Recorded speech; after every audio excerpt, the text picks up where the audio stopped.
Hello, my name is Rich. I use the he, him pronouns, and you're watching my YouTube channel where I play amazing tabletop role playing games with friends. This is an experiment. It's September of 2023, and I'm very excited to have a crew on here who are willing to give unto me the power to run lots of different games that maybe I have no rights to run. This is called the OSR 5-in-1 experiment. It's predicated on, and granted, maybe this isn't the right way to approach it, but the idea of if you played characters and we switched systems, how much would you notice? If they're all OSR systems, are they all the same? Right? They all got the same 6 stats and they're all derived from D&D, but are they all basically D&D in space? I don't know. And I have not played any of the 5 games that we are going to play. I have done my best to try to learn about the ethos of OSR from a few different blog posts and reading through these mechanics and the tips and tricks. And I did play D&D back in the day, so I guess I'm moderately qualified. But it's definitely an experiment because we create characters here and now in this first session, and then I reinterpret those characters because I don't want to give you guys homework, but I reinterpret those characters, carry their stats through to a whole new system, and then we continue the story that we're playing. It's just the underlayment of what dice are you doing or how do you make the things go that will change. We'll see how it changes the tone of play. Do the different reward systems influence the play? I don't know. We'll find out. Now, we won't have to worry about rolling stats every time. I'm just going to pour them through. What you have now, we're about to roll stats. I'm very excited. 3d6 down the line is crazy. But what you roll, if you roll crappy, that's your character. It's OSR. I used to do this back in the day, although honestly it was usually 46, keep the best 3, and then rearrange some points, and then, oh my goodness, I have an 18 double zero. But that's because we were cheaters, dirty cheaters who didn't believe in the idea of rolling an 8 and living with it. But this is what we are going to do because that's the OSR style. So that's it. I just now shared the character keep with these guys. They've done no pre-work. And I'm just going to share screens with the die roller. Who wants to go first? Undesh, we only have for an hour, so Undesh, you want to go first, and that way you can do your shopping because you actually have to buy shit in this game. It's going to be amazing. Sure. I picked out 3 dice here, so I'm just going to start rolling those. Okay. They're not showing in the same space on my screen, of course. Oh, that's true. Yeah, I do a test roll first, just to see that everything works. Mine are the ones on the right. Okay. I'm going to delete this one then. And there we go. So cool. Dang, you should have said that was live. 13. Oh man. Yeah, that's nice. No, all right, so I'm writing stuff down. I'm ready to go. Make it happen. Yeah. So, 14. 14 to start. This is great. Yep. And now I can't. Oh, I have tomorrow. Oh.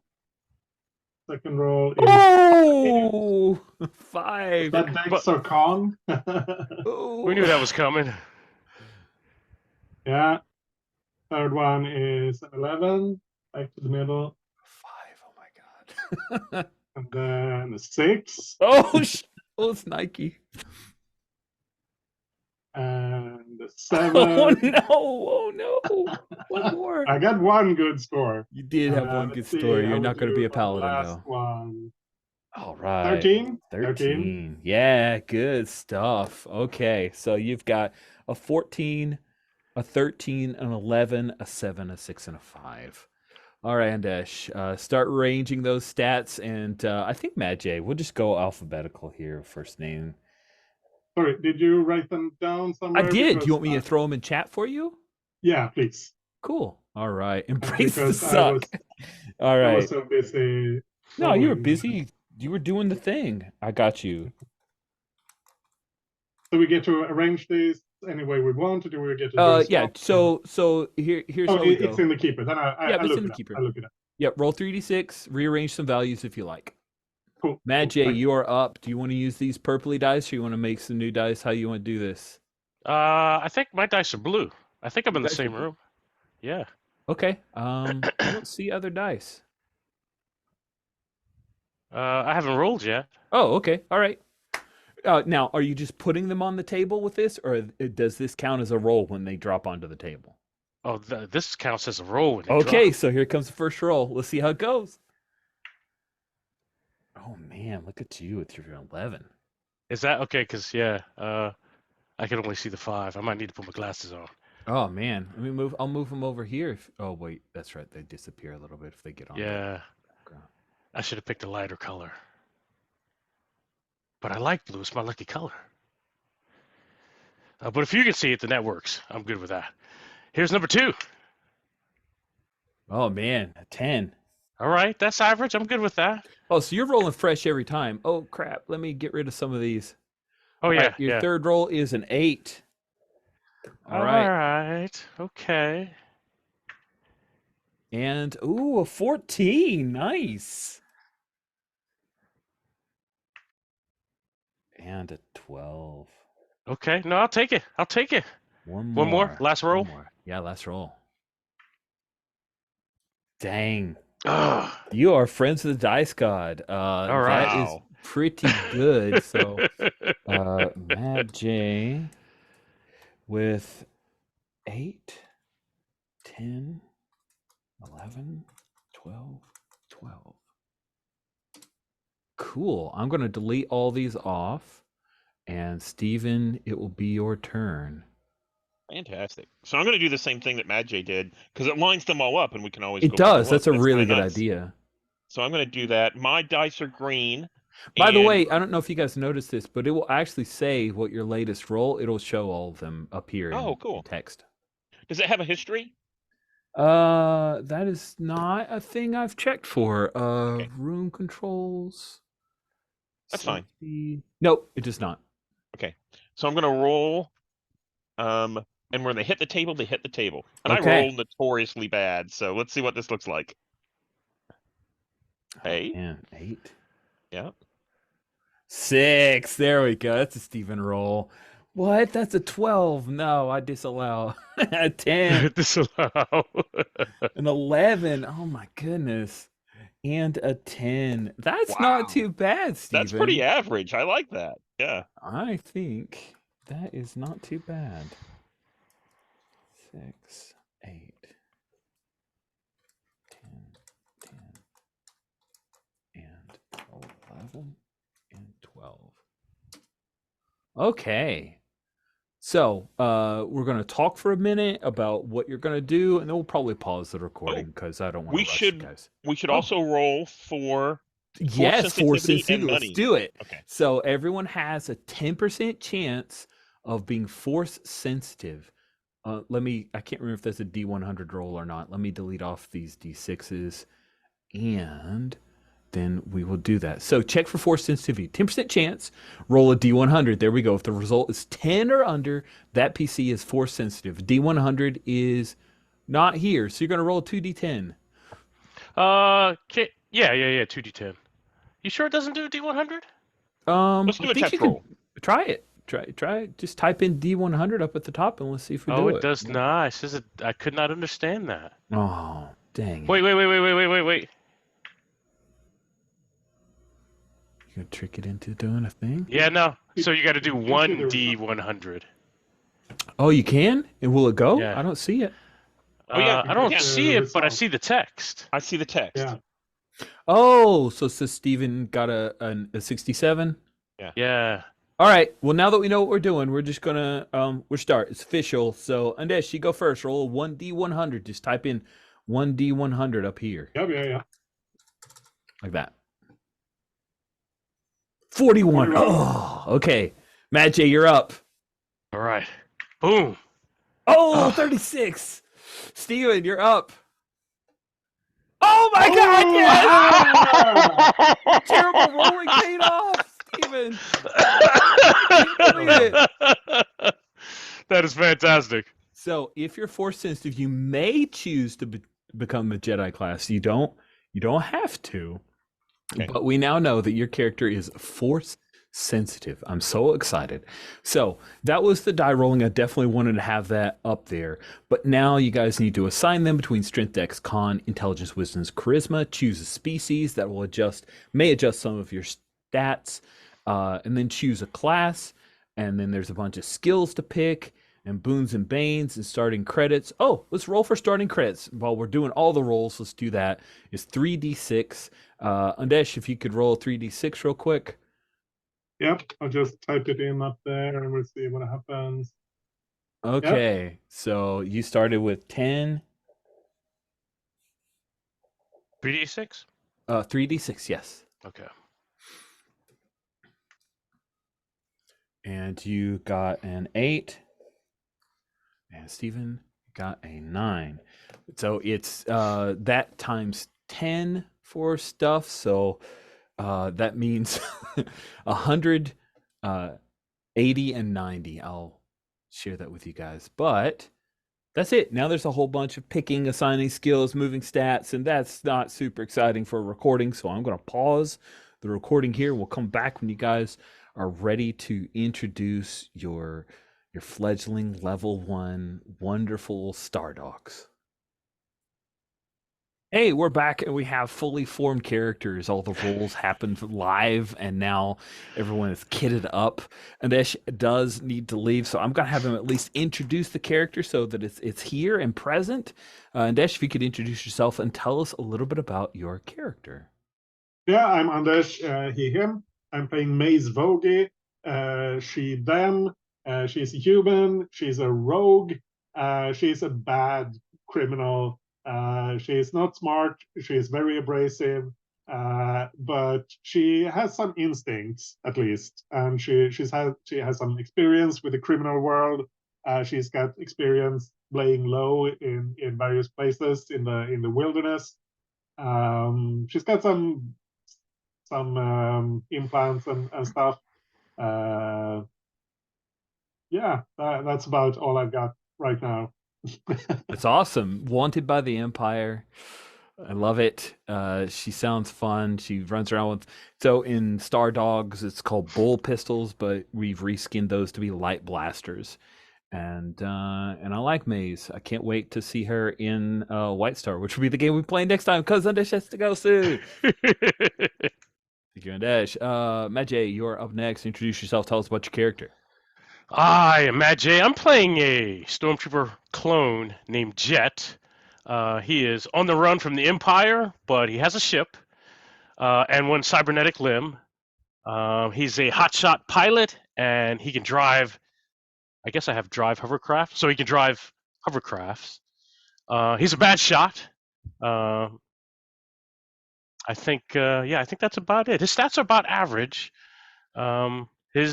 His whole deal is staying low, blending in, not standing out, not getting carbonated. You're muted, Rich. Fair enough. And, when bounty hunters go looking for you, they put up a picture that looks like a bunch of other clones. Right. So that works. I think I'm going with this wig thing. We talked about it offline.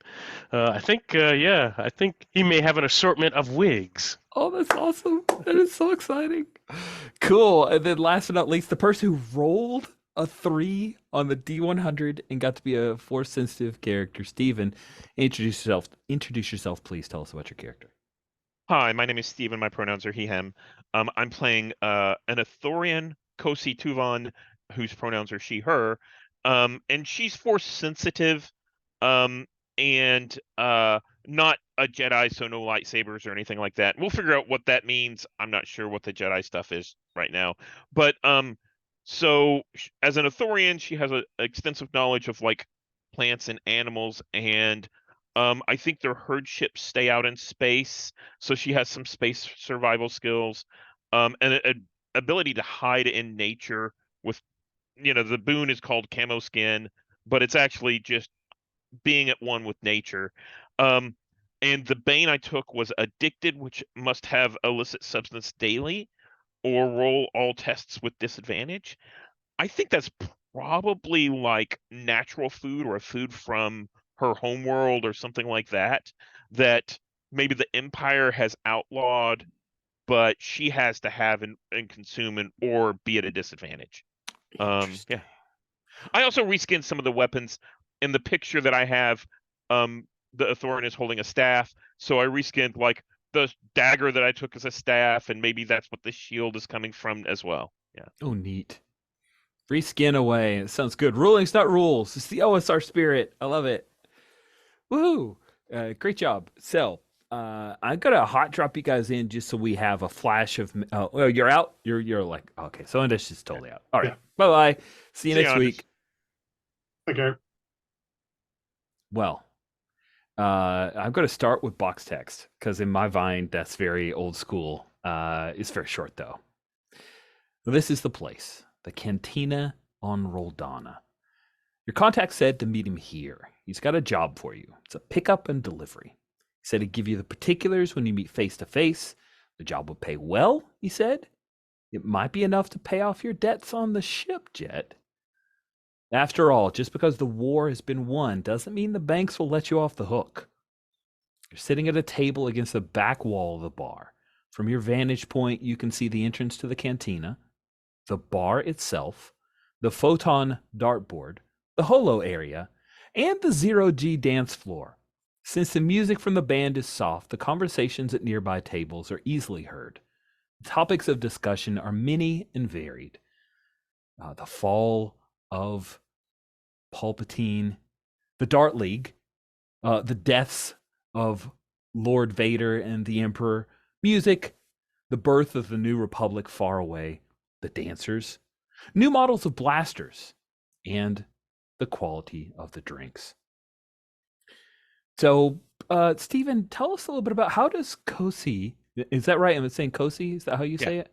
Uh-huh. Kosi, how does she orient herself in the world? What do we see as you guys are waiting for your contact to show up? Because of her need to get access to illicit substances, she has a certain amount of contacts, people that she knows who carry different types of illegal substances. In this case, this is just kind of food, but for her, but for other people, they sell them narcotics or drugs or something like that. So she's used to being around seedy types. But as far as orienting it within the world, I think that she also holds back, doesn't she doesn't go into places that are, bright lights or, parties or anything like that, just because she prefers to kind of hide in the shadows and stay back so that she's not noticed.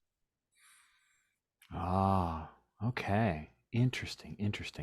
So, if you are interested in trying to find someone who could supply you with what you need, the food that you need, why don't you give me a space survival roll? Get our first roll on the table. Roll the d20. You'll need to roll underneath your wisdom score, which is a 12. So you're pretty decent at this. So roll 1d20. Yeah. Okay. Are you dropping it to the table? I am, and that's the one I'm going to take. Okay. All but right. I can't see it. It is a 1. Oh, okay. So that's great. Good job. Yeah, you rolled a 1. So. Okay. I also rolled an additional die. It's that 3 that's there on the table. Mhm. That is the force points I get Oh. a day. Neat. I was looking through the rules. I think I get a certain number of force points. I don't know what they can be used for, but force points can be used as part of Kaib casting, which is I actually hid the character creation thing, so sorry about that. Kaib casting is described underneath the class. It basically means you can try to shape or change the mental and emotional states of yourself and others. Okay, thank you. A little bit of a mind trick, a little bit of encouragement, that kind of stuff. Perfect. All right. Good. So with your successful roll, the 1 that is always successful, that is fantastic. I think you're able to score someone just with some. You're able to score on what you need just with a few stories and relations. It turns out that you either amused somebody or you know someone they knew. Which do you think it is that is the key to your success of taking care of this addiction for this period? I think it's actually both. Because I knew someone that they knew and told an interesting story about them. Maybe it's true, maybe it's not, but it was just a little bit entertaining. Nice. And you said it's food for you, so Yeah. yeah, they share a little bit with you, but they're getting high off of it. What about Jet? Jet, how are you interacting with the world? You're a secretive guy. What kind of wig are you wearing? And you're charismatic enough to get away with stuff. So I'm curious, how are you handling the cantina? Yeah. What's the vibe I get off this cantina? My assumption is I'd have peeked in before we actually went, so I Oh, could for dress sure. appropriately. Yeah, this is a relatively chill place that's not far from the starport. So there are a number of people who come here to relax from work on the starport, and there are also Nice. some captains who are here to negotiate jobs. So it's not out of place. The good news about this particular place in Roldalna, I said Roldalna, is that while it is in the auspices of the Empire, there isn't a significant Imperial presence here. Gotcha. So it's kind of a working class cantina. Nice. So I think I've got like mechanics overalls on, right? And maybe a short, dark-haired wig on. Like I just came from a hangar working and gonna have a few drinks. My assumption is I'm probably not the only mechanic in here, mechanic-looking person. Yeah. So yeah, I'm blending in. And then what is the this is how you'll know us that you guys gave to your contact whose name is it's UND apostrophe L, so Undle. How will Undle recognize you guys? I assume Again, you've my- handled the contact, so My assumption is that Cozy, is that right? Yeah. Is probably unique in this cantina. I like that. That's right. And I'd probably stand out a little bit more. Right. So the way that the contact would know to find us is, look in the corner for, the Athorian. Yeah. Nice. Cool. So you are blending in, Jet, and so you're the first person because Cozy is busy eating. So you're the first person to notice a Buzz Chub entering the cantina. Buzz Chub, if you look over at our NPCs tab, and I'll share screens as well. They are about 5 feet tall, and they have short blue fur. They also have, you can't quite see it in this picture, but around their neck is a little vocoder, similar to what Cozy has. Although, I'm curious, Stephen, do you imagine that you have, because I've seen a few Athorians, they'll have the, like right near their mouth, whereas the vocoder is that where you imagine it is for Cozy? I think so. And if I'm not mistaken, when I look at the picture, I think the picture has like sort of the equivalent of a turtleneck. Oh no. When I look at the picture, you're right. It's right here over the mouth. Yeah. Cool.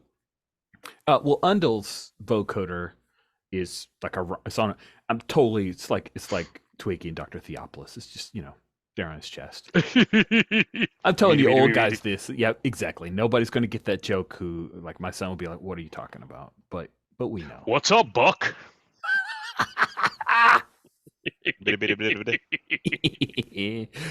Oh my God, that was just way too fun. Thank you very much. You just made my day, Matt J. Sweet. So Undle comes in, he looks around, and he heads straight for Cozy. He's got this like a little bit of a groove to him. He just kind of just. It's like he's dancing to his own drum. He's very chill. I mean, look at that picture. I love that. Yeah, no, I love that. He's got a little thing. He's moving his head. Right, he's wearing this weird pot helmet thing. He's got his little vocoder, and he'll come up to Cozy. He doesn't, because Cozy's off doing the thing. Right. I don't think he even clocks you at all, Jet. No, that's all right. That's all right. I want to take advantage of that to kind of look him over, see who else is close by, following him, that kind of thing. Just making sure we're safe. Yeah. Not even a check. You are good at being careful. He seems like he knows this place. He did set up the meet. And while a few people give him waves, there's no one who seems to react to him like, oh, it's my best friend. No one seems like he's just a regular here. Gotcha. And no one seems Nice. to be following him. Gotcha. Nice.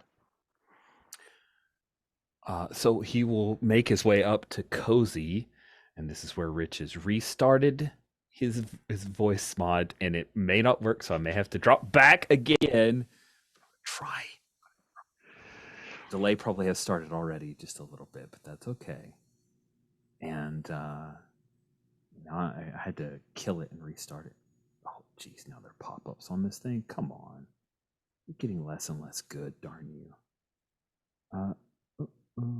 Just a second. They have moved the thing. Oh, that's right, because they want to default to doing it by popular instead of alphabetical order. There we go.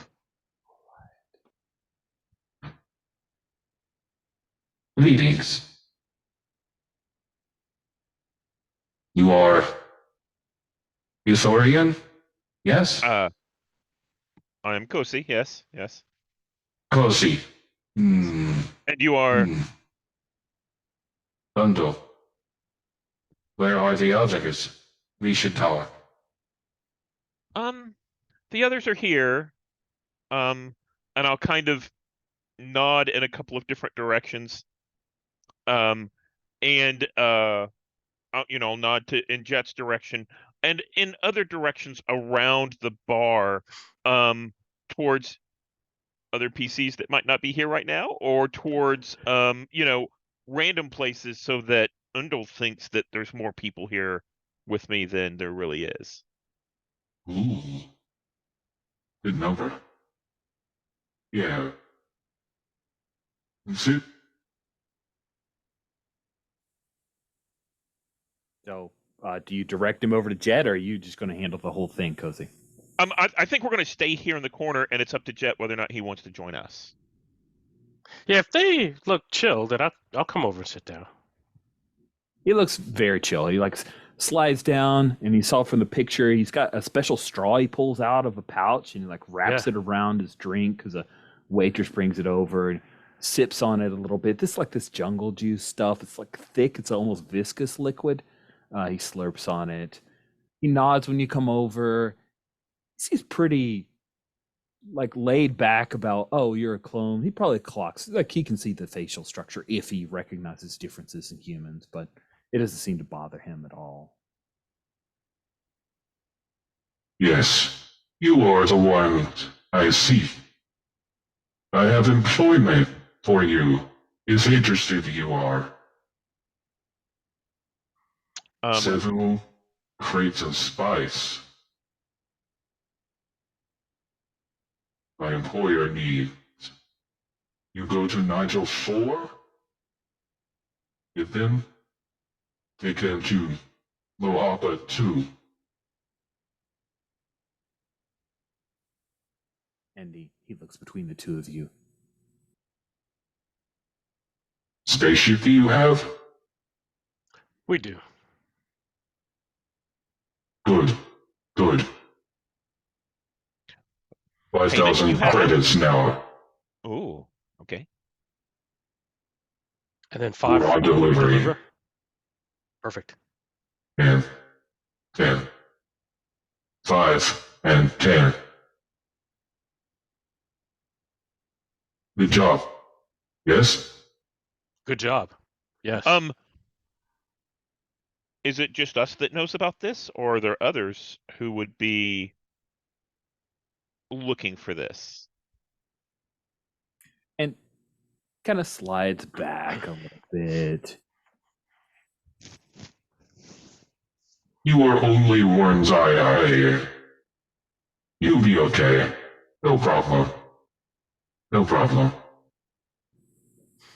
And if you want to be suspicious about that, feel free to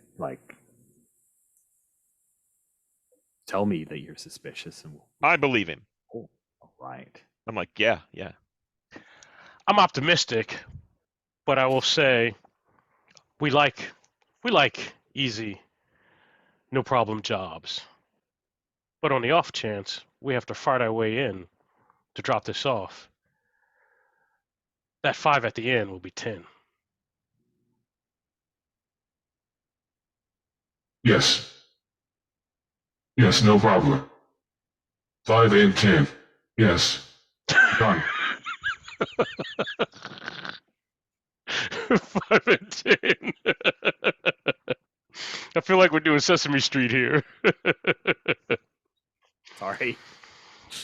It's because he Perfect. looks like Grover, isn't it? Dang it. It did Yep. say blue fur.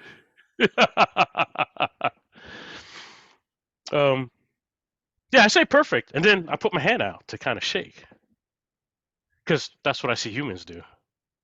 And he looks at your hand for a second, and then he smiles, takes it out, and his hand, he probably has talons, but you can tell he has them filed down to fit in, right? And he has a big, big hand. Like his fingers are really thick. Like he could grip tree trunks and climb stuff very easily. Yeah. And he takes, but it's a gentle, he doesn't try to. It's not that manly power handshake or anything. It's just Right. The hand is very dry. It's kind of soft and fuzzy in the pad on the inside, and he smiles because he knows that's what humans do too. Right. Yeah. I think I smile back, and I'm like, I like you. This is gonna be good. What do I call you? I'm Jet. Jet. Nickname. We'll start moving on this tomorrow. Would employer want 3 rotation? Fast. 5 and 10. And how will we know the employer? And he nods oh yeah, of course, I knew that question was coming. And he'll reach in and he hands you a little chip. He says, Avcom. Inputting shift. Gives you location for drop. No activate until low alpha 2. Then, you see. Secret. 5 and 10.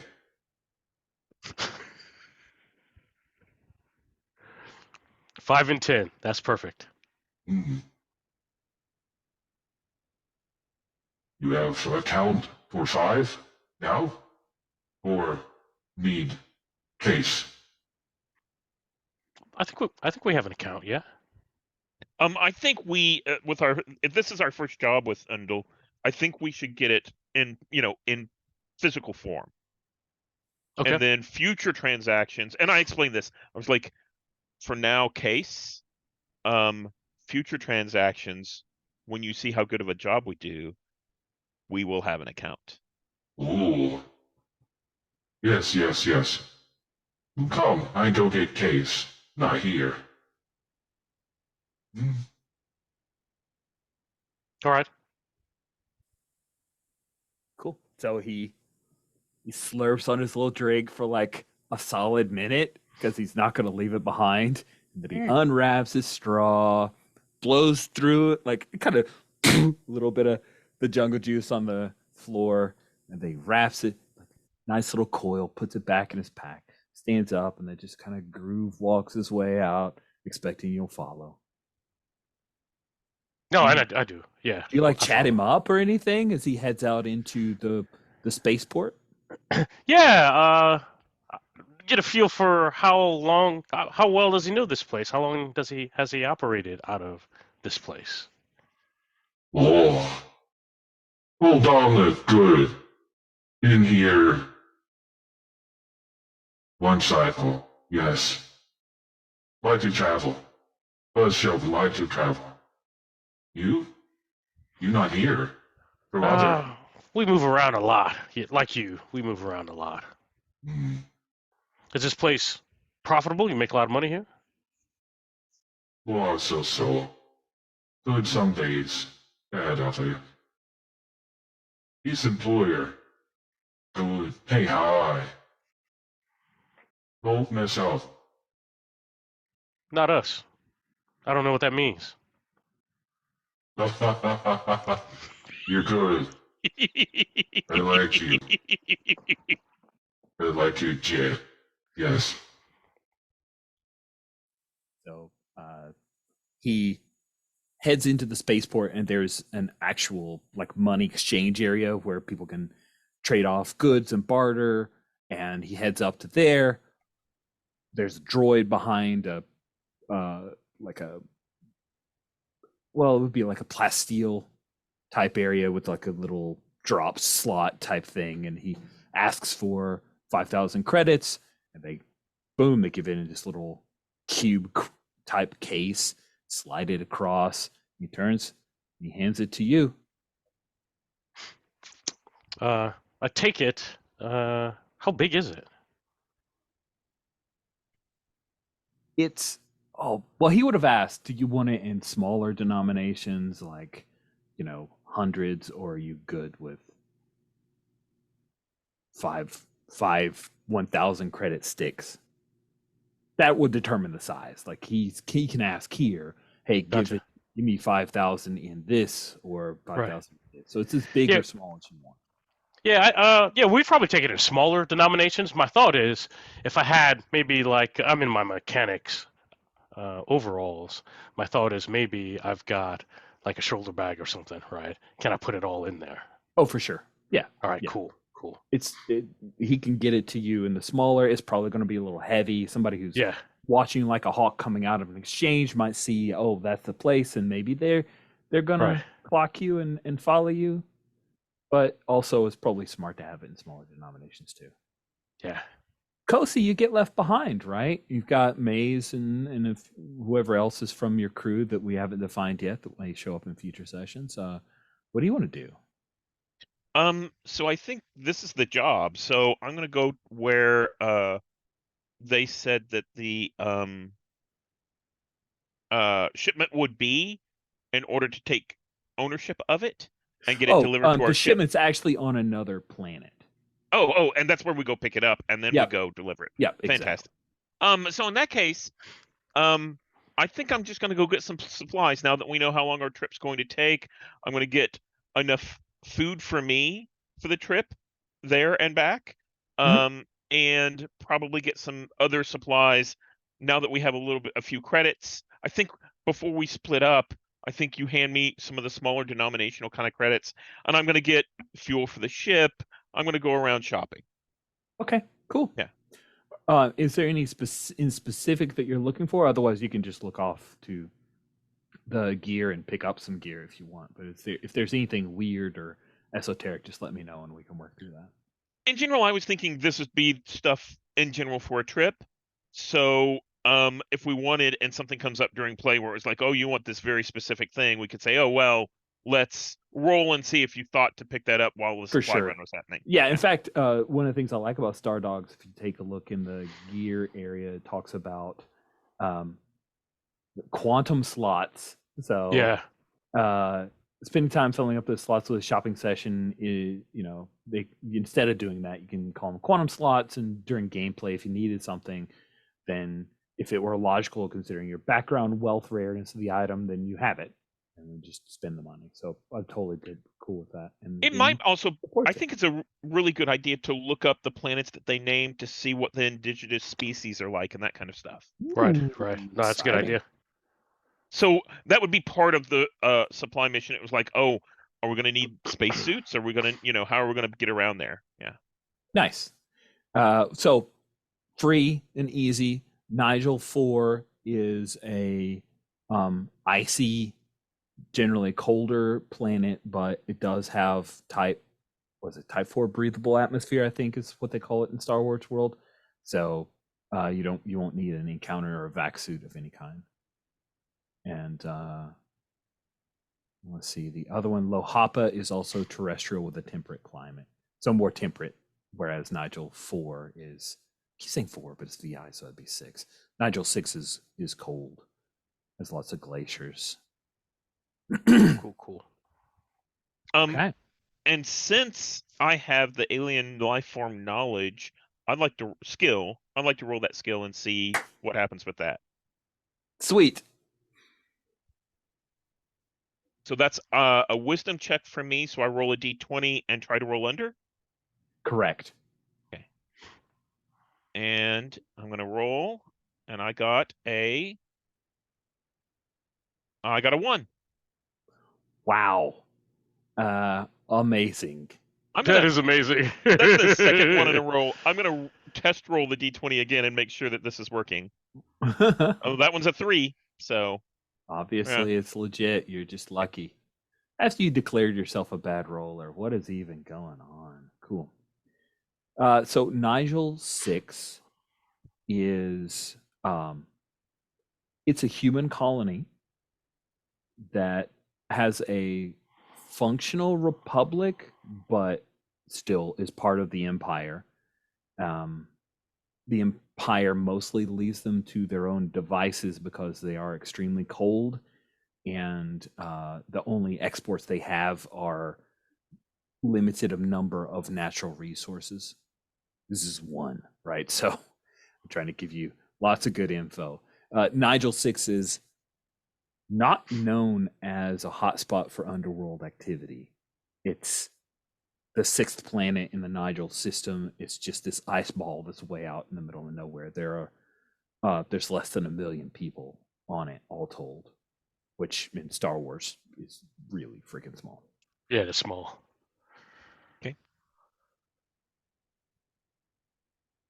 But La Hapa 2, with the 1, we'll just say you're doing both.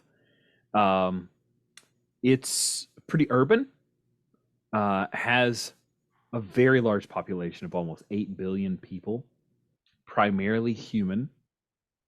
They do have a number of starports. They are a mining transportation hub, and their major exports are high tech. So there's a large industrial presence on Lohapa, as well as metals and minerals. So they mine into their own mining corporation. They're also a hub for other smelting, and they mostly import foodstuffs. There's not a whole lot of their climate is, as you would imagine, a heavily industrialized climate. So they have to import a lot of food. Is that cool? Does that work for you for a 1? Yeah, that's perfect. So I think that, I make sure that we have good, like, jackets and, heavy cloaks and that kind of stuff, like what we saw in Hoth, with the fur-lined kind of hood thing and all that kind of stuff. For the first planet where it might get cold, and probably, good monoculars that, can see through the snow, or we might be able to pick out wherever we land just in case, we need anything. Yes. Also, just to have those because they're great. Yeah. Cool. After he'd handed off the credits to you, Jet, Undle says, Who the ting? You come here? Or I need to send to you? Why don't you have it sent to us? Yes. Where to send you tell me, I make it happen. Yes. Perfect. and he offers you the handshake again. Yeah. No, and I shake hands back. Yeah. Perfect. And he just kind of groove walks his way out of there. We will kick together. So you guys have a YT 1300, which is an older freighter. She's old, but she's good, solid, I think. You tell me though, Kosi, what is your favorite aspect of this YT 1300 FP transport that you guys are currently flying around on? It's the kitchen. I try to keep it pretty well stocked. So that, and I think I'm often back there cooking or chopping, spices or something like that, so that, we eat fairly well while we're traveling. Looks like the galley is 14. Yeah, the galley is number 14. Oh man, let's just play a little map fun just because I love this thing. It's really great. Oh wow, that is a nice map. Heck of a nice map. So yeah, the 14 is actually the upper hatch. Let's see, where's the galley? 16. So Oh, thank you. no problem. 13, 14, 17 and 16 around in here somewhere. Yeah, there she is. There's your galley. Awesome. Oh yeah. Nice. It's right near the core of the ship, near 19, which is our gunwell. Ooh, a little laser turret up on top, and also the power core is right here, and Mm-hmm. engineering station. So there's a lot of noise. Probably it's probably got its own hum in that particular area. There's a cargo bay right up here, so that's pretty solid. It looks like the bunks are trying to single bunk 26.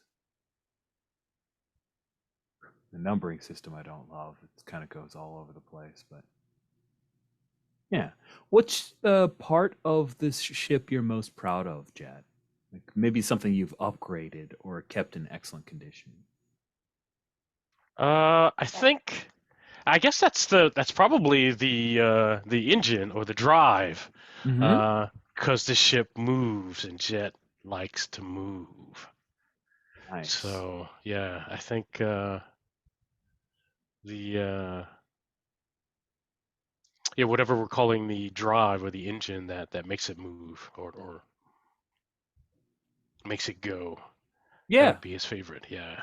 Awesome. That sounds awesome. Yeah, this is really sweet. So are you imagining that's because there are two types of engines in Star Wars. Remember, there's the Right. sublight engine and then there's the Right. hyperdrive engine.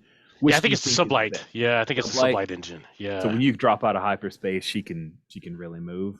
That's Yeah. awesome. Sounds cool. I like it. Sweet. So you guys mount ups. Kosie's done all the work to get you supplied and did a little bit of information gathering on the way, and it looks like your cockpit's big enough to seat 4. Mm-hmm. So that's kind of cool. During the trip, Cozy, where do you normally reside? I don't imagine you I don't know where he would be. Where do you think Cozy hangs out? So I think normally I either hang out in the galley prepping things, or I go to the nearby. I think there's a nearby cargo bay, which is like 41. I think we actually grow some stuff in there. It's climate controlled. So we Nice. have it's not like it's a, you know, we can feed ourselves, but it's more like there's some potted plants in there that might grow some peppers or some spices or something like that. And I do a little bit of work in there, meditate a little bit, and then I think I actually sleep in the right-hand side. There's some double bunks. Mm-hmm. And I think I have one of those rooms Oh, probably all to myself. Yeah, because yeah. I'm fairly large. That makes sense. Yep. I love the idea of having a little miniature garden for like mostly spices or whatever to add to the food. That's really cool. I like that a lot. Jet, what's something because Han had the dice. So Right. what's Jet done to make his cockpit its own? Oh man. You can come back to it if you want. That's okay.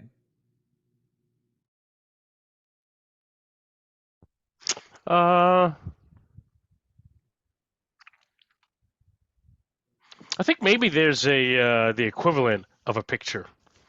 Maybe it's a holo pic or whatever the equivalent of a photograph of Jet and 2 other clone troopers, right? In fact, yeah, it's fantastic. Because we all have our heads shaved, so it's hard to figure out which of these is Who's Jet who? in there. Yeah, but Jet knows. Oh, that's cool. That's cool. And maybe it's a younger version of Jet, right? Yeah. And maybe he keeps it up on the dash kind of thing. Maybe it's kind of like a little holo pic or something like that. It's awesome. That's really, really cool. You guys leave the Roldalna planet and hop into hyperspace just so because I have this cool map. I'll I'll give us a little bit of. So Roldalna is in the Roldalna system, as you would imagine. You're headed to the Nigel system to make your pickup, and then Lahapa is where you drop things off. Now, I'm assuming you guys have been traveling in the Kira system a bit, and so you know about the twin systems here. There used to be the Kira system used to have a number of planets, but 2 of them were destroyed and several are uninhabitable.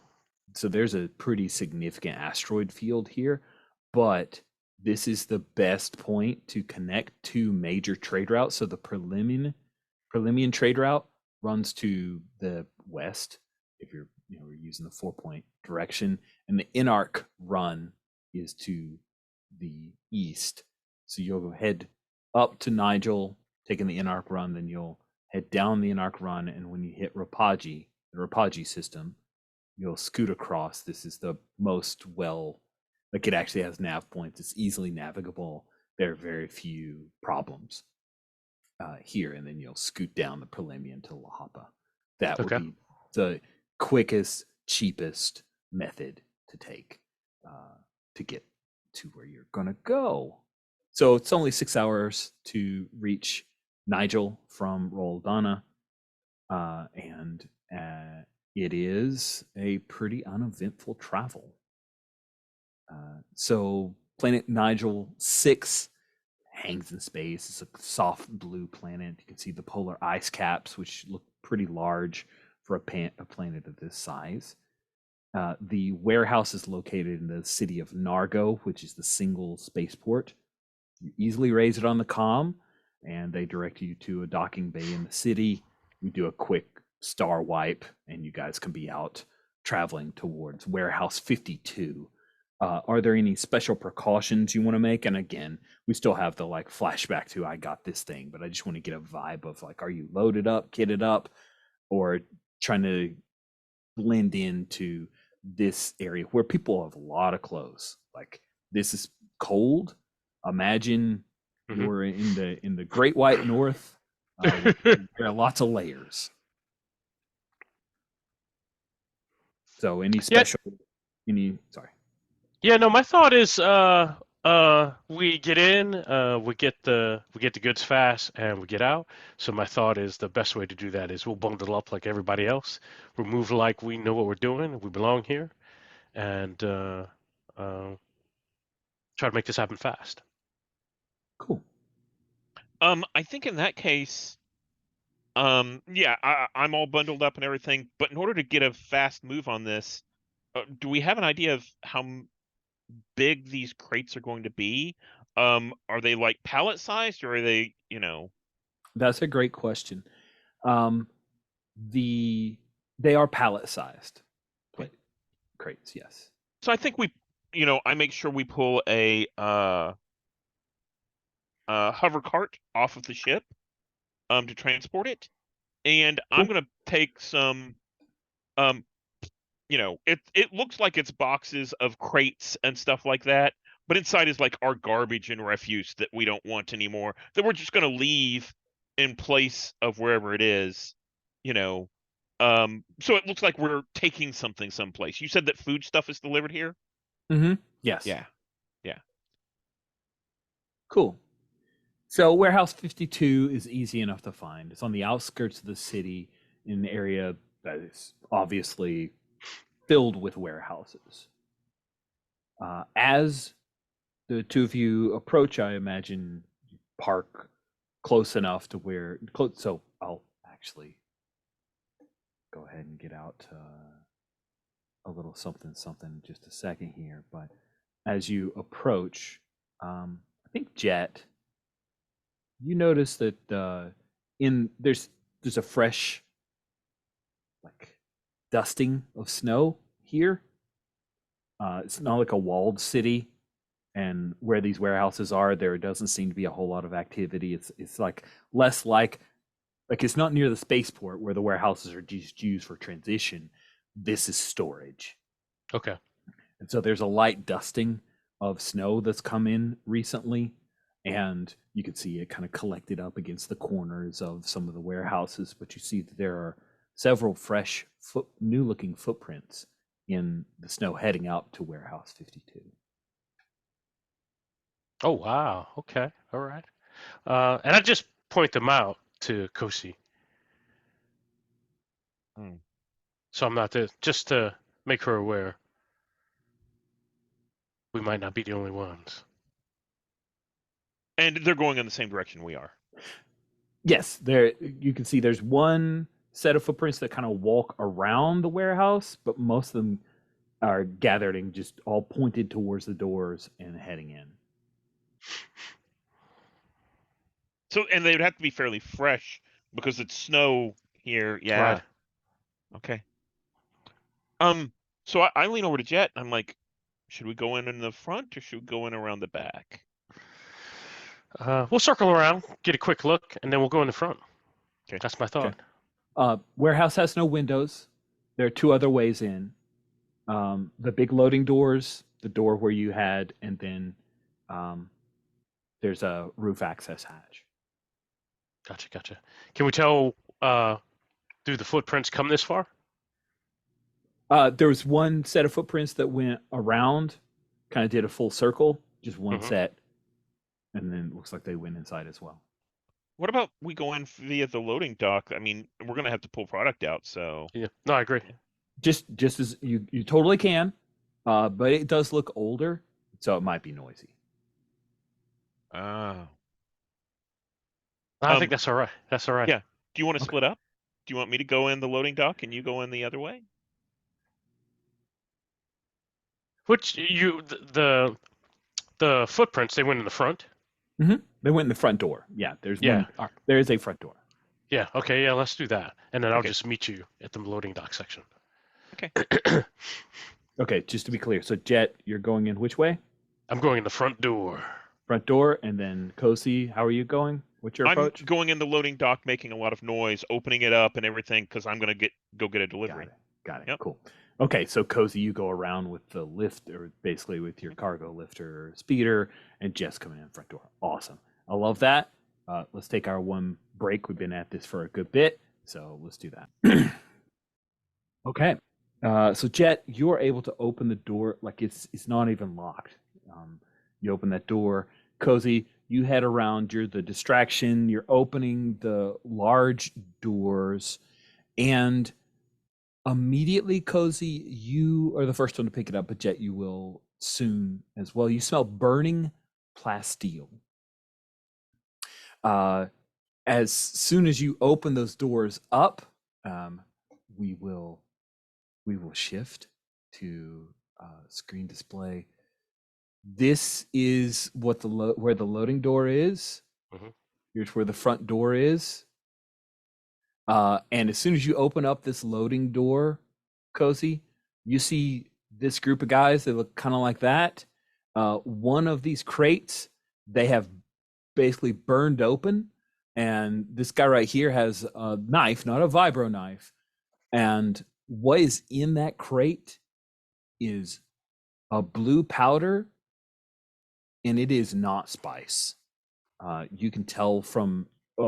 there's the burning plasteel smell, which is the strongest smell, but there is a very chemical residue smell here that is 100% not spice. And one of the guys, we'll say this guy right here, he nervously pulls out his blaster pistol and aims at you like, what are you doing here? What are you doing here? And I think I kind of back up and I start talking. I think my vocoder isn't great, so it sounds really weird. And I'm going to back up and I'm going to keep talking, but my intent is not necessarily to negotiate with them, but more along the lines of to get my eyes on our crates. Yeah, they're opening your crates. Yeah, these are the crates. These but are the it's not crates. spice. But it's not Right. spice. But it's not spice. These are your crates. Your crates did not have spice in them, it appears. And I'm only hearing thank 5 and 15. This is what I'm hearing now. 5 and 15. You may hear something along those lines. Jet, you can make your way around that wall Hmm. in here. Let me share this Google drawing with the pics in it with you guys real quick, because maybe you care. It's okay though. I can keep displaying. But you can head around that area. You've got the drop on them, for lack of a better term, in that all these guys are looking at this crazy Ithorian with one of their guys having a gun. The others, they're like trying to gauge what's going on right here. They're not sure how this is going to go down. But the guy who had one of the packages in it opened it up. He stuffs it out of the way, and the other guy who has his blaster pistol on you, he's like, "Hey man, you need to get out of here. This is our stuff." Sweet. Can I take an action? Yeah, for sure. What do you want to do? Awesome. I wasn't sure if we are going to roll initiative at some point or not. I mean, maybe we should. Yeah, Sorry, it's an OSR game. I should do that if we're taking like combat actions for sure. I'm going to use my Jedi powers. Yeah. Exciting. I love it. Yeah. Cool. Okay, tell me what you would like to do with your Jedi powers here. I'm just going to try and calm them down almost to the point of sleep or something like that. So I think it's like, no, we're all cool here. And I'm going to reach out and see if I can't push them to be calm. Okay. So as we talked about before, you can Kybe cast as a Kybe sensitive. So you have D6 Kybe points, which are force points. I renamed them. These are abilities that break the normal laws of reality.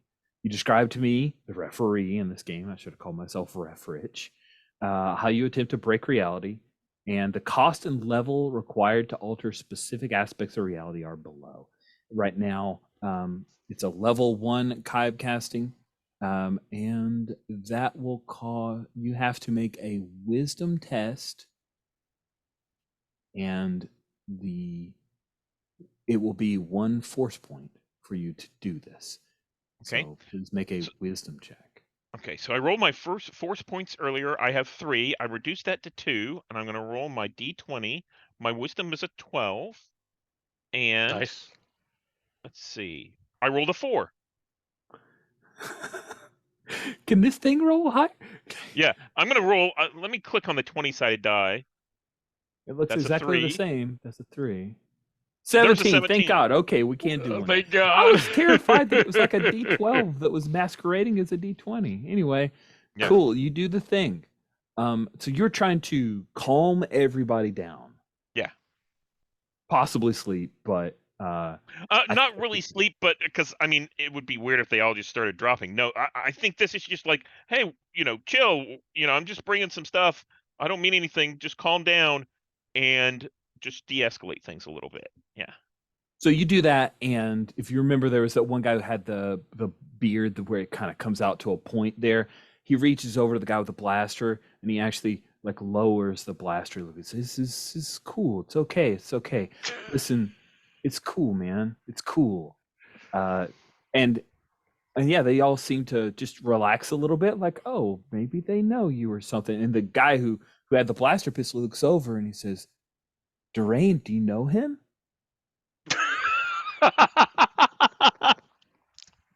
So how can we be cool and he's a stranger?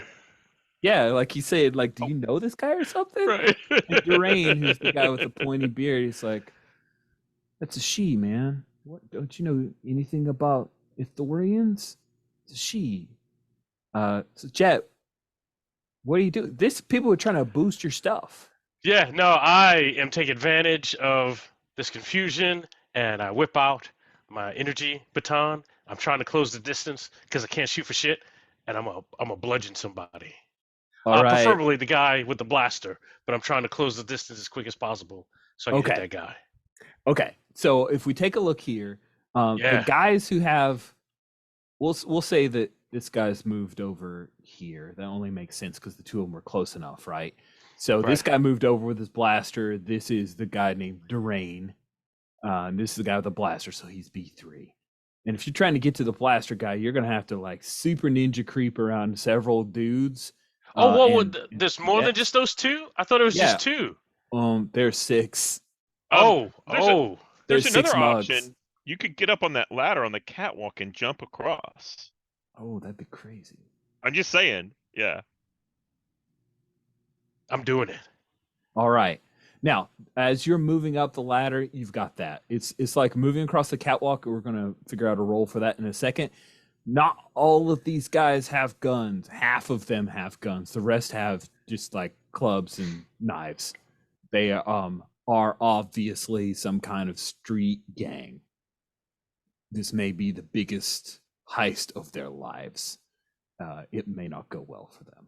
So, I think let's give you a dex check to climb up quietly and get across to get the drop on B3, who's the guy who's got the blaster. Sound fair? Yes. Sounds fair. All right, let's see how that goes.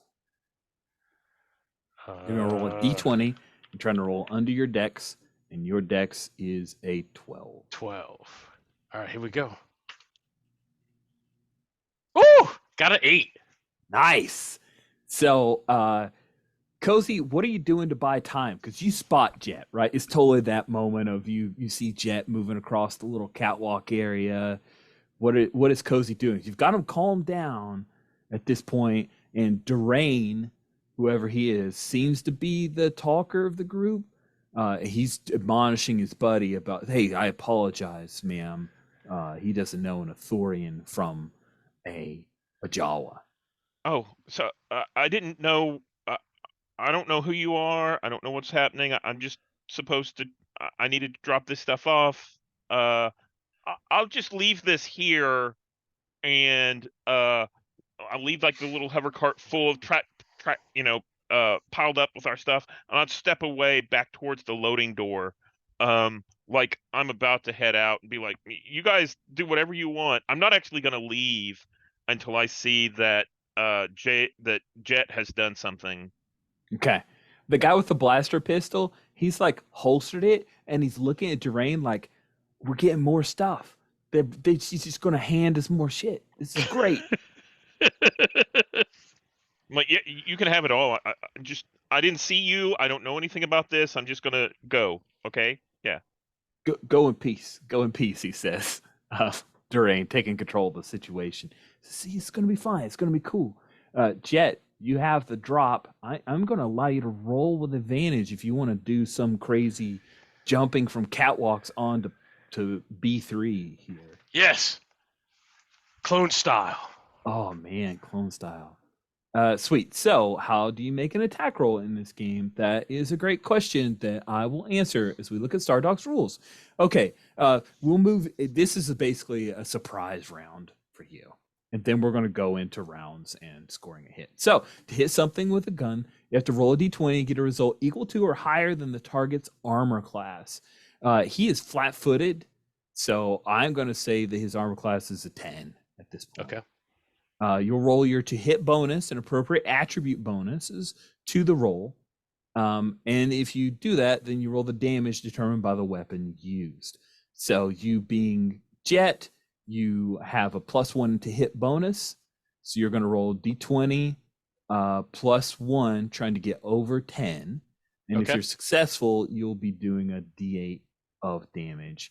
And if he fails a con roll, he's got an 8 con, then he's going to be stunned for a long time. Nice. See how this goes. What's advantage is 2d20? Yes. All right.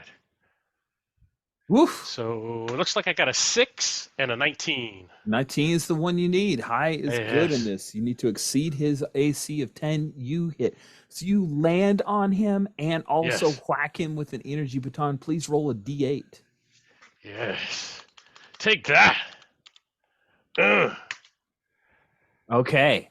D2. So not a crazy amount of damage, but he still has to make a con save or he's going to be out for D6 rounds. I'll roll the con save. You get to roll the D6 to see how long he would be out if I fail. He needs to roll under his con, which is an 8. He rolled a 16. so that's not good. And he's going to be out for 2 rounds. Guy with blaster pistol is out. That completely escalates the situation, Cozy. They were calm and pacified. Everything was going to be fine. Everybody was fine. Action-tastic. So, Yep. how do we handle initiative? So in this game, initiative is both the ref and a player, let's say Jet, rolls a d6. And we just go in turns. Good guys, bad guys. Oh, gotcha. Oh, no. And I got 3. So the bad guys go first. Now, looking at this situation, I don't think any of these guys can easily get a shot at you because you're down on the ground with 3. I think 4 is maybe a guy who can move over and try to take a shot at you. And I've got a 50-50 shot if he even has a blaster. So let's roll that. I'm going to roll this d6. If it's a 4, 5, or 6, he has a gun. He does not have a gun. He has he'll have a knife. So he's going to move around to where you are at B3 and try to stab you, I guess. That is what he's going to do. And then this guy is going to, I don't know, would he go after the Thorian? Maybe he's thinking that they're not connected. Durain is not sure if this is connected. He's going to make the connection very soon. I think in his first action, he's just reacting to his buddy. And he's going to try to drag his buddy who just got stunned away from you, Jet. That's his action. So B4 is going to make an attack. What is your armor class? I think it is pretty decent. You see. Oh. Yeah, I've got no armor on. Okay, so it'd be base 11 and then your dex bonus. Okay, so your AC is an 11. Yeah. Okay, cool. He has no to hit bonus, so I'm gonna roll this D20 Oof. and I gotta beat a That's like 50-50. 50-50. Here we go.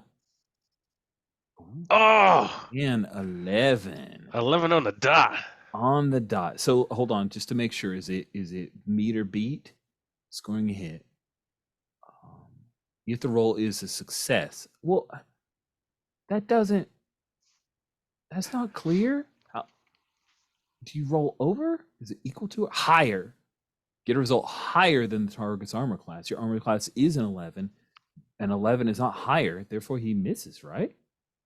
You're 11, so he didn't roll higher. No, yeah, no, I'm 11. So, if he's got to roll higher, then he missed. Got to roll higher. He misses. So yeah, he comes in, and I think he hits you, but not enough to cause any damage. And he doesn't find purchase. Like you're able to mess around. He's not able to get you. However, I think Durain is probably going to be successful pulling his buddy away. Because are you actually going to protect the guy that you've stunned?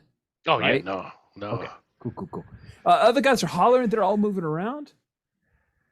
Oh man! Except this guy who's like, oh, there's got to be reinforcements, so he's running over there and checking, or she's checking it. Yeah, so B1's a girl.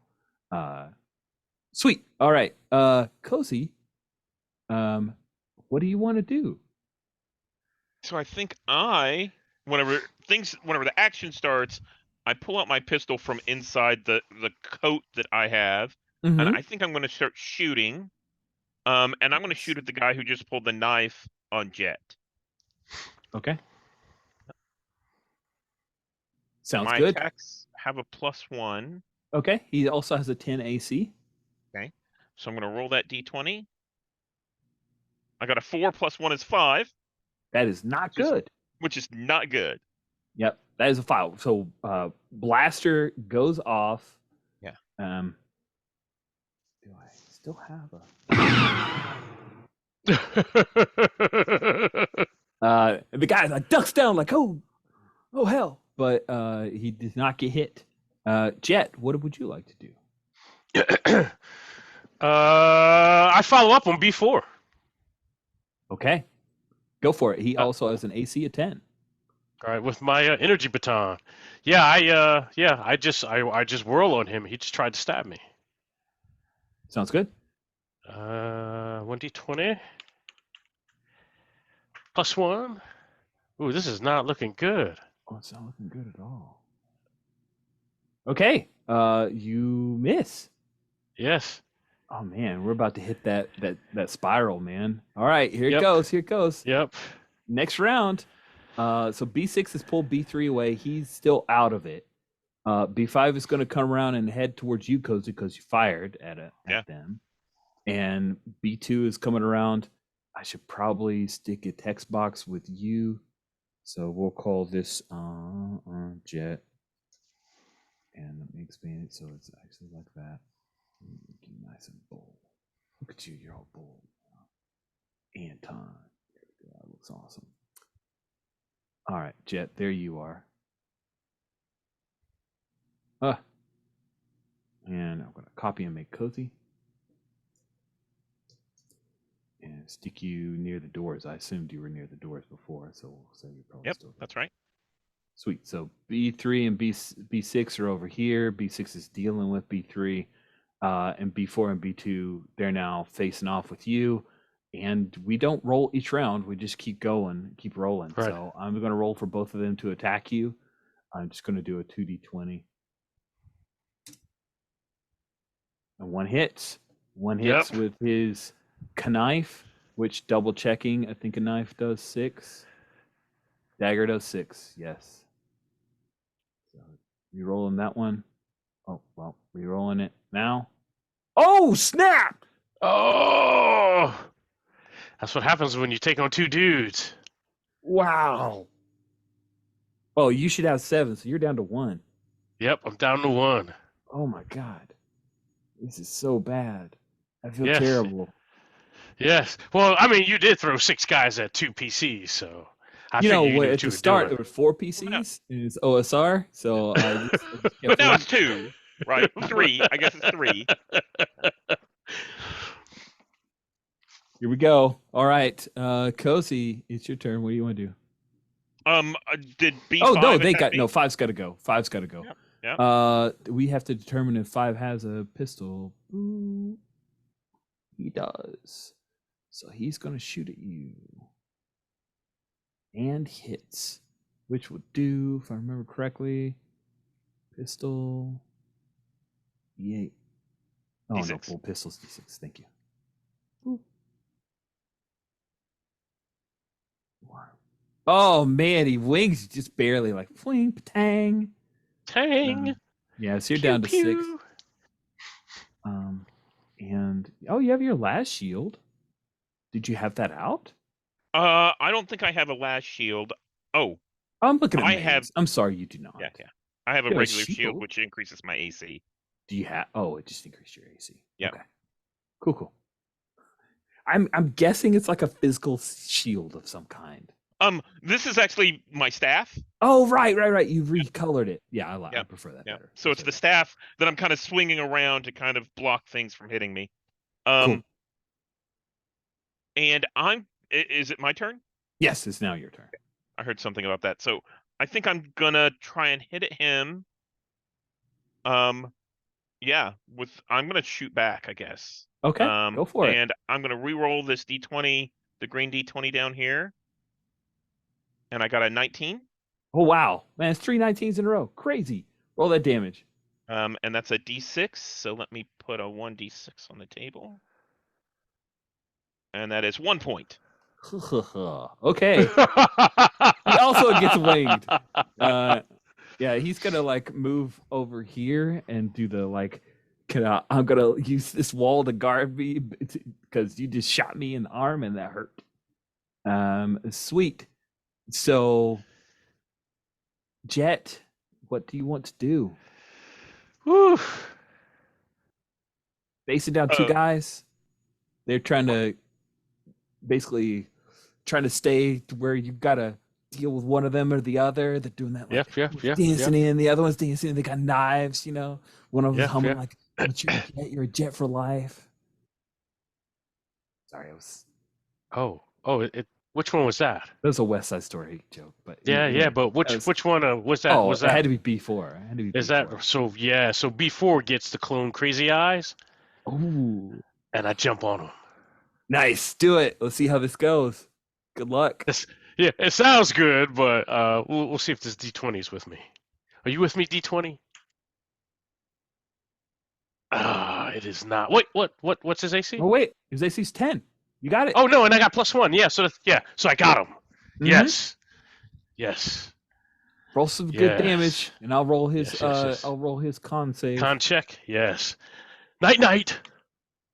Okay, his con is also an 8. Ooh, not much damage, but he rolled. You have to roll above. He rolled below. You have to below. Sorry, saves are below your stat. He rolled Right. above. So please roll a d6 to see how long he's out. There it is. One only did. Yeah. Oh, yeah, I can roll a d6. Okay.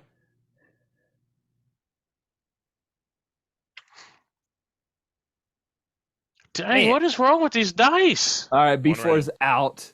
B2 is like a little worried about this right now. You guys are kind of, yeah. You're tough, man. You're a crazy clone. Is your hairpiece like a little askew from all this fighting? No, I think so. Yeah, I think he started singing the wrong Jet song. Oh man, he's singing that the set him off. song. Sweet. Right. Okay. He sang the wrong one. I think Durain at this point, he'd be like, "Give up, man. We got you." His buddy B3 is starting to get up. Right. And he's pulling out his blaster again. That's his thing. He's trying to tell you to like give up. He Right. doesn't want you to stun his guys, and his buddies standing on really wavy legs and trying to pull out his blaster pistol to aim at you. It's not worth dying for, idiot. Then y'all should leave if you don't want to die.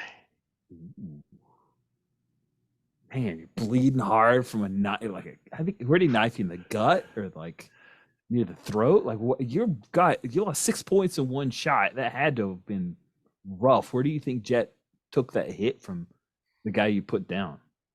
That's an interesting question, right? We just got finished having a conversation about hits in different games. Oh yeah. So my question would be, if I live through this with 1 hit point, how soon do I get the other hit points back? Well, that's really interesting because in Star Dogs it says if you rest a full 8 hours, you get back all your hit points. So maybe it's Right. that.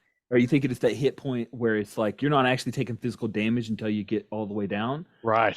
Okay, so you're not cut Right. at all, other than unless you. So it might be bruises, scrapes, right? Things Mhm. like that. But I think 0 and under, that's when the real injuries happen, right?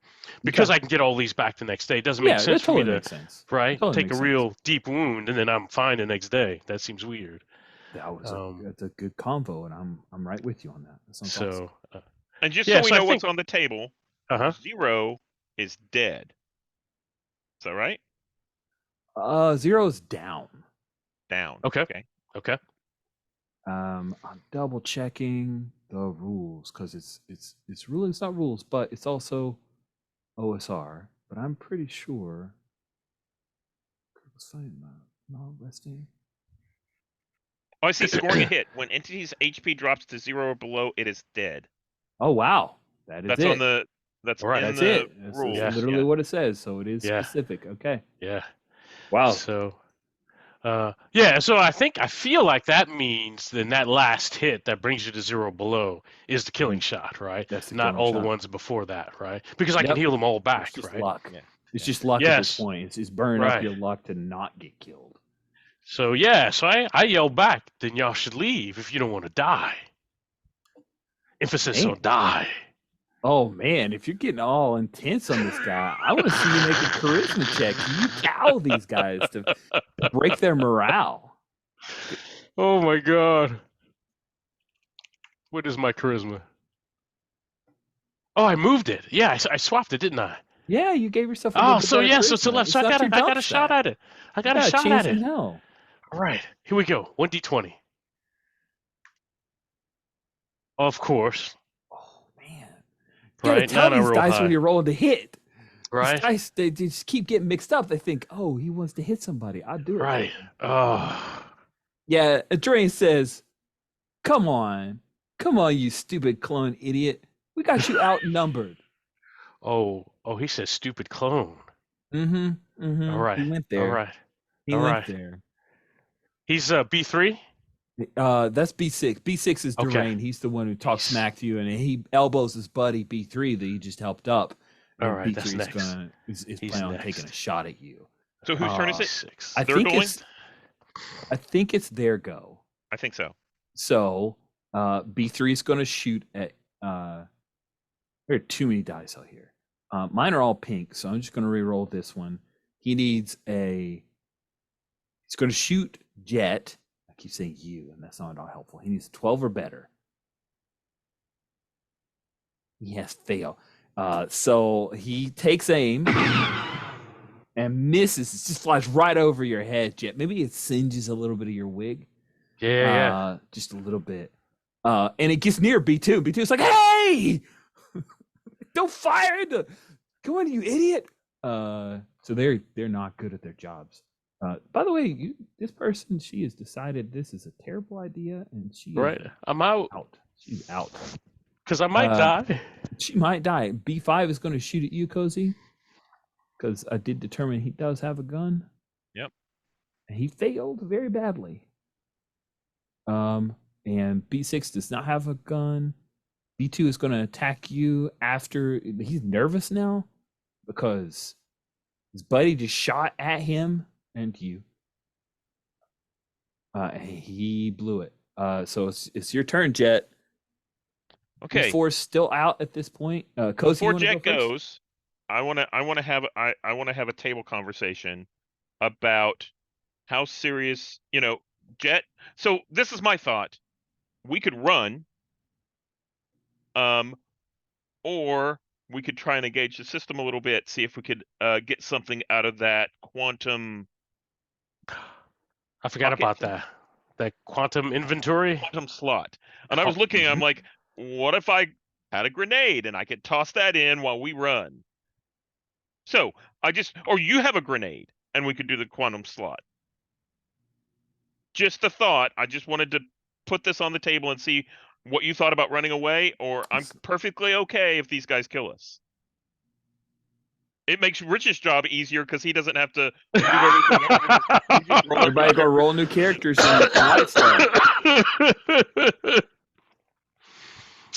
That is funny. I think Jet is in it to win it, but that's not to say you have to stay. Okay. Cozy. All right. Damn, you are a wild man. Okay. So I think Jet runs at Duran, but he's going to swing at B3, who has the blaster on his way. Kind of John Wick style. I don't want this guy, but I'm going to smack this dude on my way to you. Sounds good. So I think that guy, B3, he's got AC of 10. And Right. Duran is like, oh, mate, he's coming after me. He got his knife up. He's ready. He's laughing because he just called you a stupid clone. You come running. Yeah, I'm coming for him, but I want him to have a little appetizer before I get to him, and I'm gonna knock his buddy out. 1d20 plus 1. Oh my gosh. It's a 4. That is terrible. That is terrible. Roll up on B3.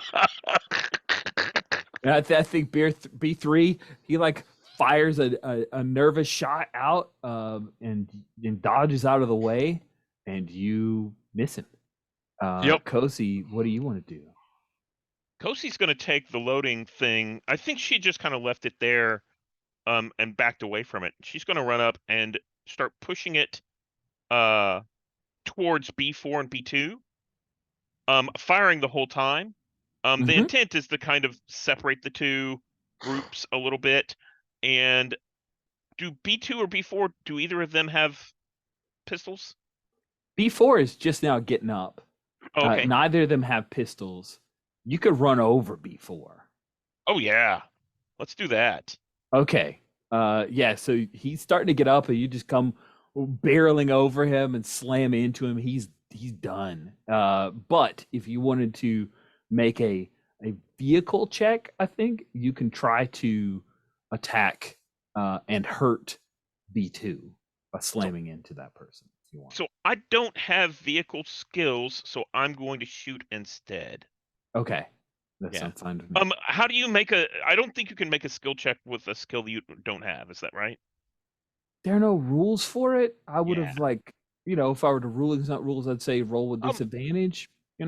But In that case, I like this. I'm gonna okay.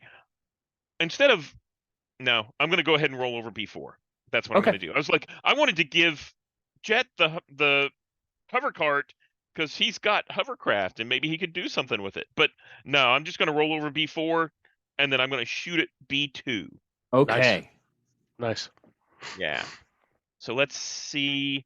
I have a D20 out here on the bottom that I'm gonna re-roll. It's green. I'm just mostly looking right here. Yep. Oh snap! That is a 20. Woo! That is a 20. That is always a success. In fact, I think there's actually a rule about a 20 in. Does Yeah, double I saw damage. something. On line 50, it says a 20 always hits and does double damage. Double we go. damage. That was it. I knew there's something wild. Yeah. So I'm gonna roll the green die, D6. Let's roll that. Let me find the reroll button. That's a 4, so that's 8 points. That's it. He's done. Yeah. What does that look like, Cozy, as you take out B2? I think B2 is, watching his guy. This is great. He watches B4 get kind of mowed down, and turns around to run because he's like, I can't keep up with this hover cart thing. Turns around to run, and he gets shot in the back and goes down. Neat. That's wicked. Bam. So there you are, Cozy. You're in. Nice. Oh man, hold up. Come on, come to order. Come bring the front. There you are, Cozy. Now you're in. Perfect. Now you're in the vehicle. Sweet. Jet, you get to go. Oh wait, no, you did go. You missed. I did. Sorry. I missed. Sorry. Okay, now it's their turn. Yeah, I think B5 is like moving away from the crazy clone to fire at Cozy. B3, I don't think you're all up on him. I think he's gonna have to I think it's just B6 moving in to try to protect his buddy. By the way, you should get the vibe like B6 is real protective of B3. I mean, he did drag him away, so when you came after B3, that seemed to bother him. All right, so here's first we're gonna go for B5 shooting at Cozy. I'm gonna say, Cozy, you've got a little bit of armor going on because you're in a moving vehicle. So your normal armor is you don't have your shield, I'm normally of course. okay. You're normally an 11 without that. And I'm gonna say you got a couple points of armor from being in a big ass vehicle. Okay. So he needs to get a 11, 12, 13. He needs to be the 13. Which he does not. Oh shoot. Hang See, on. they can suck too. What? I forgot. I got a cyber limb and I didn't add that bonus in. What would that have done? I don't know. It's a +1 to your strength or dex. Okay. So it probably would have.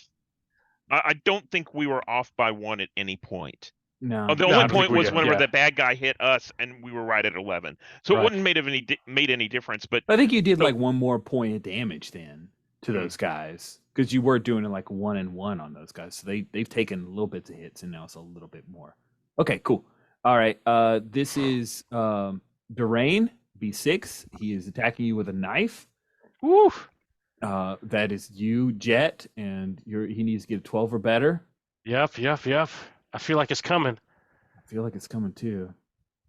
Oh, that's it. Yep, there it is. Yeah, there it is. Oh. This is it. He's 6. Let's see how bad it is. Oh. A mere 1. It takes you right to 0, and by the rules we just read, your guy is dead. Oh, yes, he is. Oh, poor Jet. I knew him not very well. Not well at all. No, not well at all. Cozy, you just see Jet get knifed.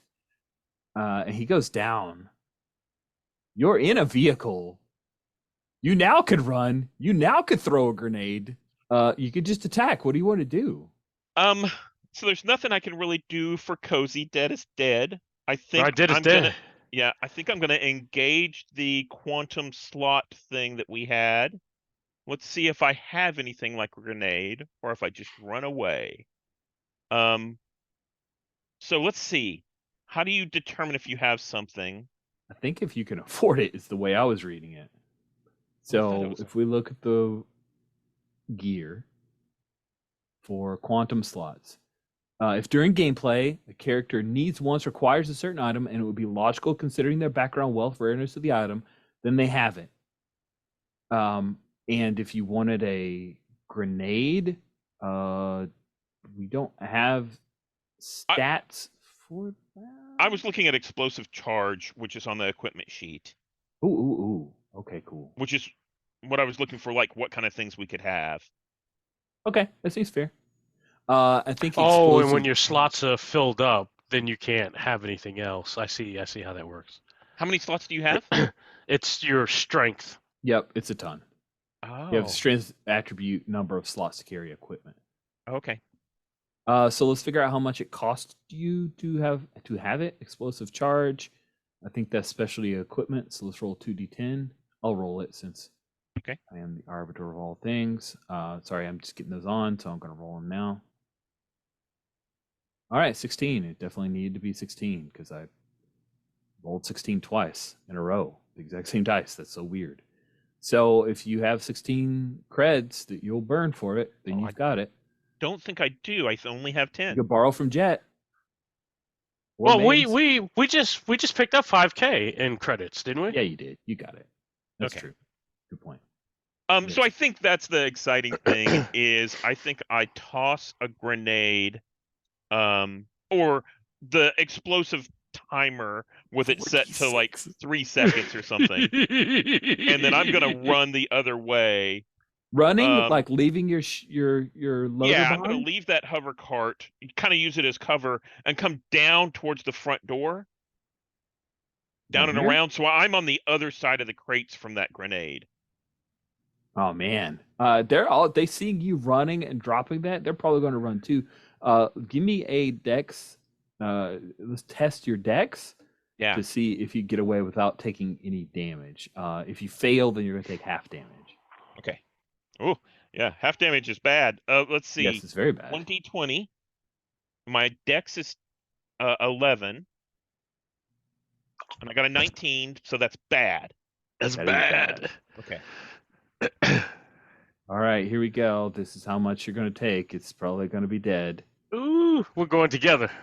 Yep. That's 10, 13. Yeah, you Yep. took out all the bandits, and all the Lexonite, and your ship, or not your ship, your speeder, Yeah. and made sure the jet's definitely dead. And that's it. That's our run of Star Dogs. So, you said Lexonite. What is Lexonite? Not the spice. Not spice. So the powder is Lexonite, a deadly poison native to Nigel 6. It's valued by Imperial terrorist groups that operate in New Republic space. The I thought penalty you were going to say it was an explosive, and the whole warehouse goes up. And I'm like, Nope. wow. That would have Yeah. been awesomer, but Yeah, I'm yeah. sticking with it. With my yeah. prep.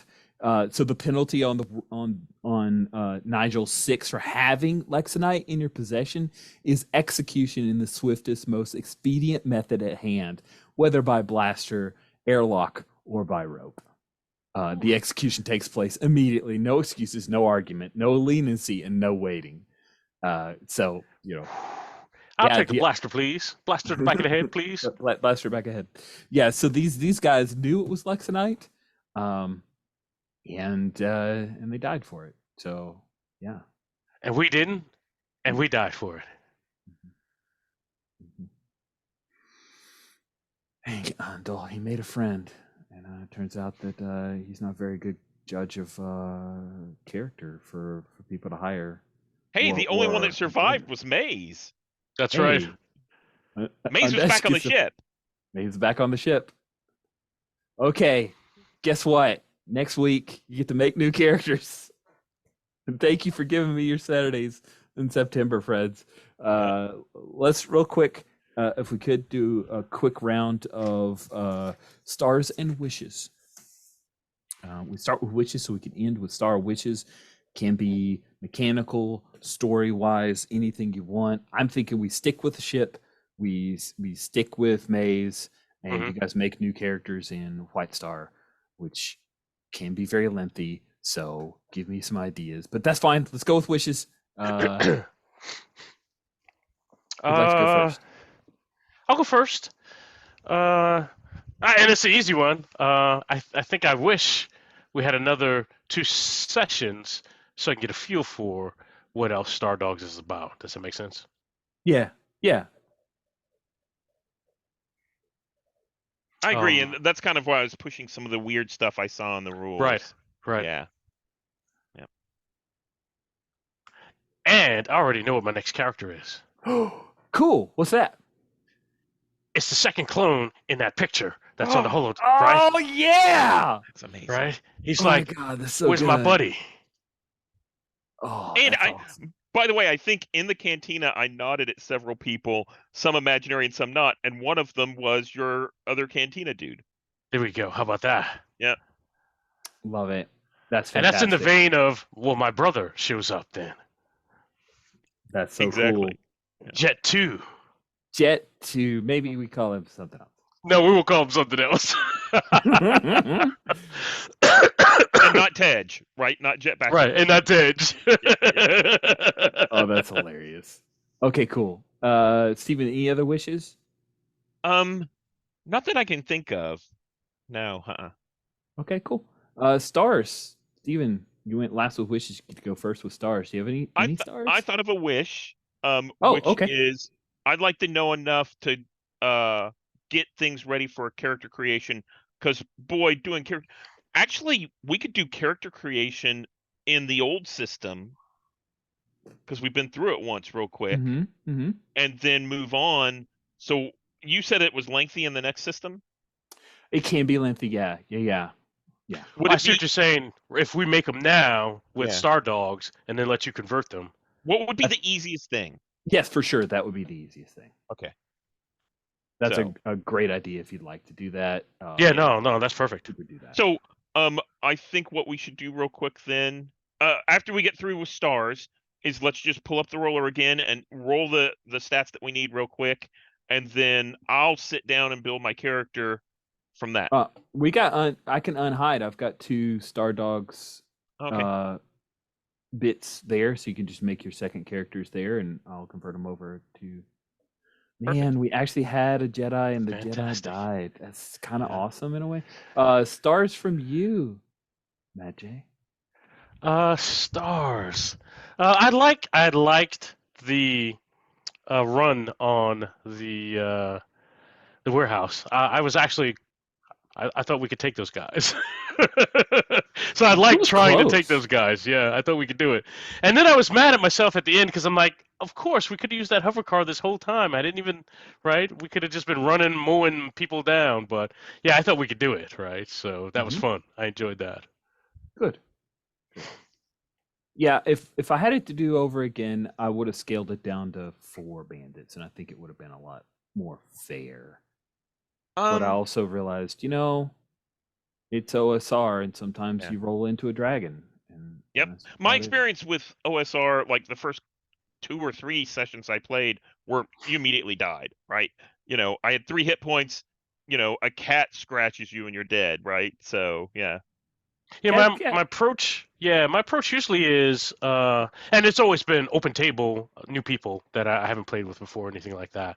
And so usually I try to, what's the word? Scale it.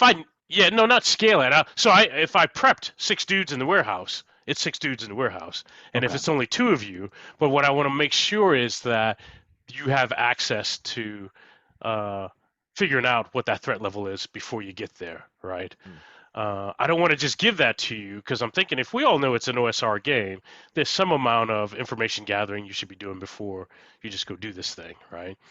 Well, I think we did have that clue. There were a bunch of footprints in front of the warehouse. Yeah, no, So we knew you're right. It was more than 3.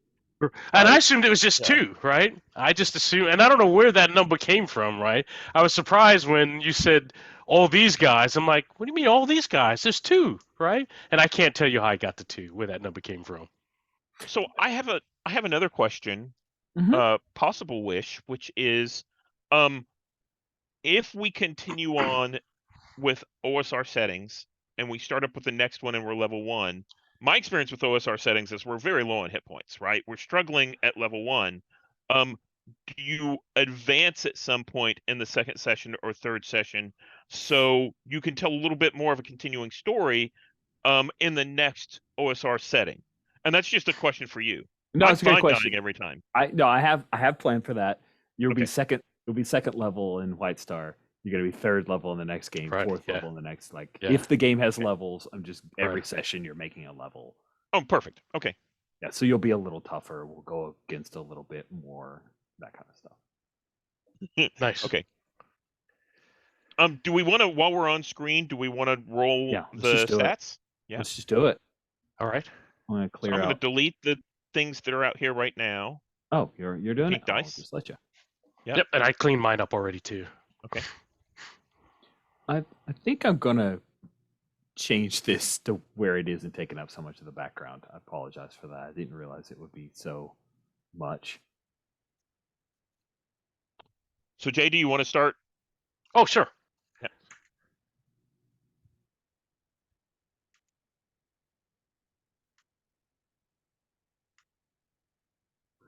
All right, so we got 13, 10. Wow, 13 again. And 13 again. Yeah, baby. 10 and 11. Jay, this I think his name is 13. Yes. You're amazing. And Then you roll percentile for force, and you roll something for money. 3d6. that was for the force. And then here's the 42. money. Okay. Yeah. And then here's my money. And that is Rich 12. 7, 12. All right. I'll drop 42, that in chat. 42 should get you something. That's right. Just give me Right? something. That's right. Not wrong. Okay. Should, but it don't. What kind of game is this? I'm gonna delete these because I recorded them, Steven, and then you can just go down the line as well. Perfect. Okay, so here's my 6 stats.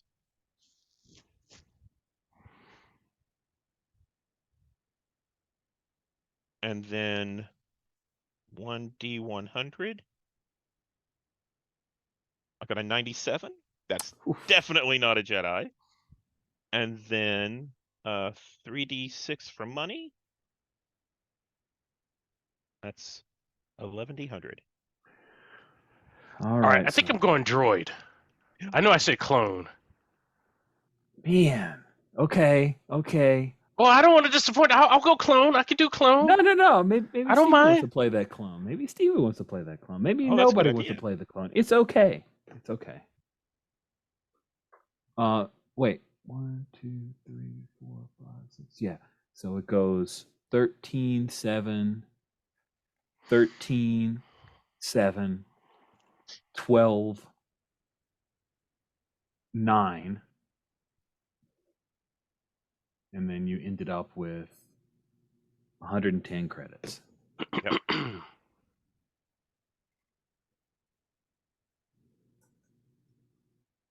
I'll play the clone. Why do you want to play a droid? Tell me that. Maybe Because then maybe I'm I'll going to get be a that battle out of droid. that. From a clone to a battle droid. Oh my gosh.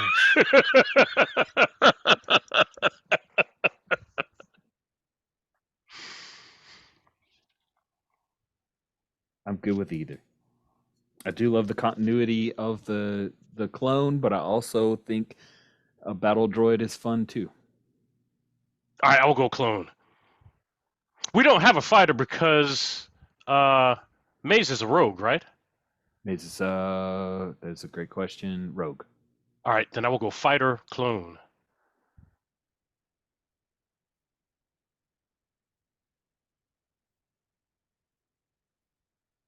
And I'll figure out what I'm going to do off recording. Okay. Because it'll take Sounds me a good. little bit longer. Yep. Cool. Then we can bring this to a recording. Thanks again. Sorry I killed your characters. Oh, don't be but sorry, man. This was for the fun. OSR. Okay, Yeah. good. I'm glad Yes. you had an okay time. Yeah, Sweet. no, I'm not. Yes, this is good. Okay. Good. It's OSR mindset. I feel And- okay. It's good. I want to say before we get started next week, Rich, you've got a lot of homework to do. Don't worry about, if you want to just do the basics, we can tweak everything else, or you can just fudge it and we'll figure it out. No need to get concerned about, doing all the homework. I Okay. don't mind getting started. Yeah. Appreciate it. Excellent. We'll stop the recording here. Thanks, you guys. Thank you again for giving it a shot. And thanks anybody who actually watched this craziness.